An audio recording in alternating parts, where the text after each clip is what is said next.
And as I said, that you've been here before. So compared with your previous visits, what are some of the differences or changes that you observed this time that really stood out to you in terms of China's development and also its overall trajectory?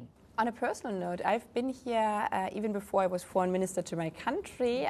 It was more than 10 years ago. And back then I heard the children were saying that they hardly see the blue sky because of back then the smog. And yesterday when we arrived with the blue sky and the sunshine, I remembered this from years ago because it's also a symbol of what the UN is doing.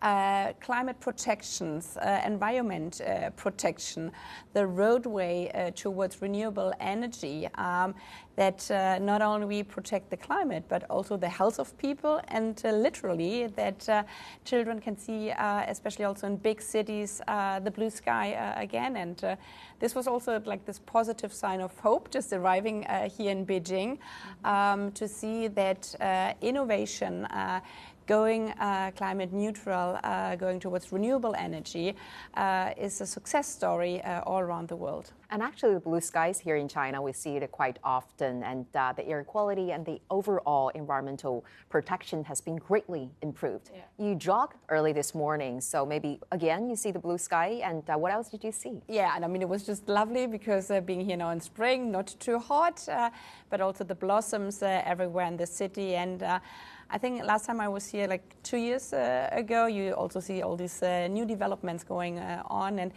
for me, it's very important because obviously for every country, it's core that people have growth, sustainable growth, to ensure also their livelihood. And seeing especially also here that growth, sustainable growth and environment protection can go hand in hand, and also seeing thousands of people just enjoying the beauty of the city this morning in the park and the historical sites underlines again that it's all about people.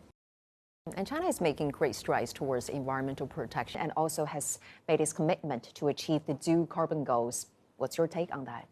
It is important not only for the development in the country, but it's also important that countries lead around the world, because unfortunately we know that we also have backlashes in commitments to reaching the Paris Agreement climate target and the national contributions.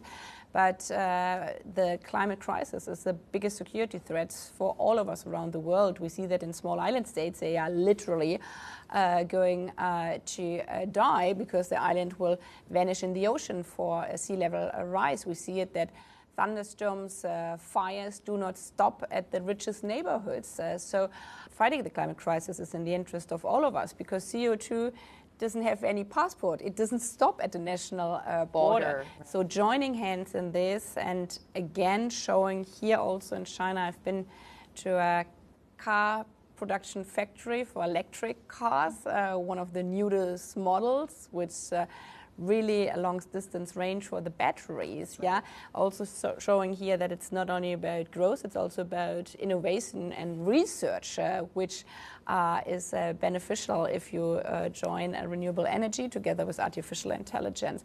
And as I said, because unfortunately some are doubting the need for going renewable, it's very important that we see these success stories all around the world.